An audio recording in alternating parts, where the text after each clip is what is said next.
what made the transition for you? So you jumped into storage, but how did you find out about it? What did you drive by? Did you and see one and say, hey, what's that all about? Or, how did you actually?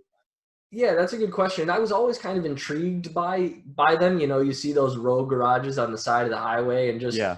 in my brain, I was like, man, if I don't know what those rent for, but it doesn't look like there's a whole lot to them. They intrigued me the same way they intrigue anybody else. And I actually, my uncle is the one who turned me on to them, and I at the time I used Scott Meyer's home study course. Oh, okay. Yeah. And I know Scott well. He's a great guy. Yeah.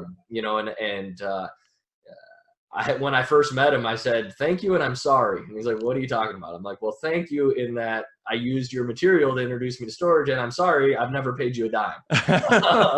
Which he was totally cool with, and I've been to several of his boot camps, and